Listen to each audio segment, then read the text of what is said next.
going to school to become a nurse. I thought you would want you business. I love it, I think it is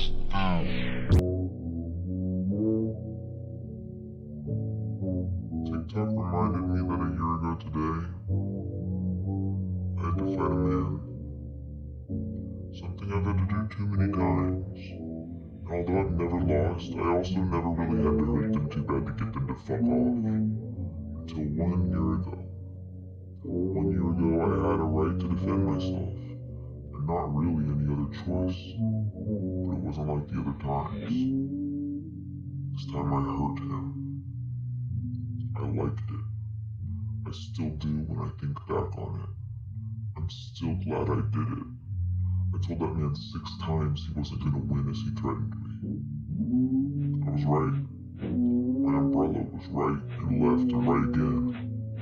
TikTok reminded me that a year ago today I had to fight a man.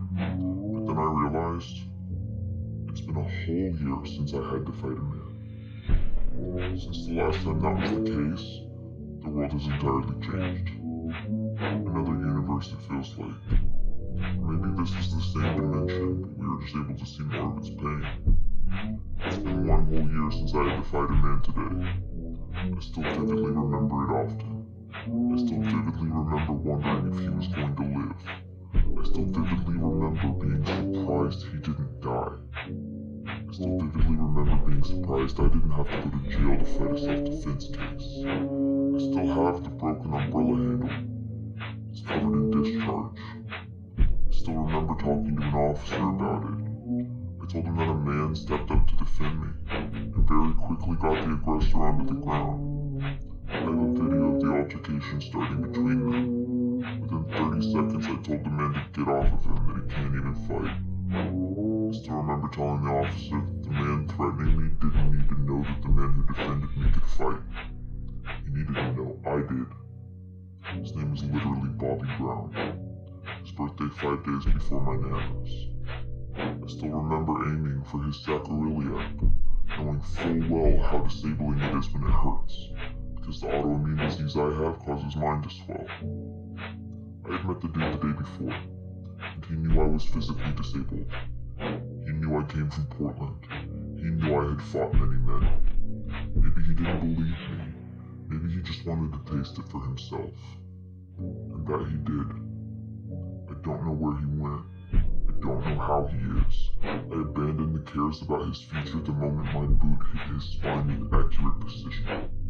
I still stand behind the logic. If you meet a homeless disabled woman whose spine is fusing together, and you decide that that's who you're gonna try and fight today, then maybe you don't deserve your vertebrae. I wonder if he still feels my boot.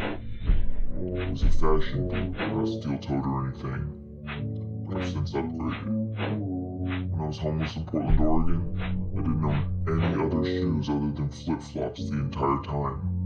I won every one of those fights in front of the Justice Center in pink, marshmallow, knockoff Birkenstocks. But ever since a year ago today, I wear boots. Heavy-duty ones now. I used to yell back at men who wanted an argument. Now I don't even bother. I used to argue. I used to say leave me alone. Until my voice went raw. Somewhere in the last year I've adopted the motto, shut up or kill me. But I don't think they can. I think there's something magical in me. And it fights. Well, I think it's genetic. I think I was born with it. I think I'm not the first person in my family to be homeless. I think my father was homeless since he was 10. He slept with his eyes open. When my mother met him, people knew him as God. A name that still rings a bell with people familiar with those who are prison famous. They called him God because he could slap people to sleep with an open hand. I would then be raised by a lady named Mary, in a town called Bethany. I've gone by Jesus for half a decade. As Jesus, I've had to fight a lot more men than I did as Casey. Let's hope Bobby Brown was the last. It was with him where I lost my patience. Even though I've fought many men, I'm not usually the type to fight dirty. I'm not usually the type for excessive force. But it's not because I'm not capable. It's because I'm too capable. I produce most of you.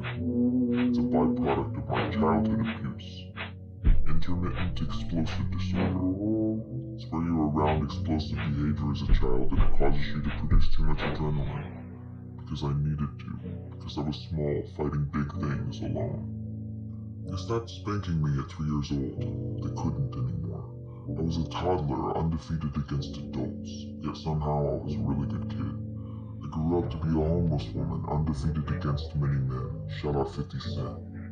It's been a year. Happy anniversary. Cheers to human dignity.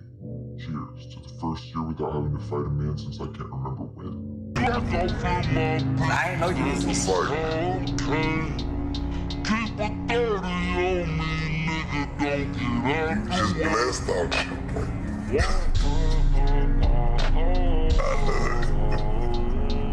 I ain't know you was a fighter. If Shady said it, Shady meant it. I stayed a minute. I throw a stroller at you with a baby in it.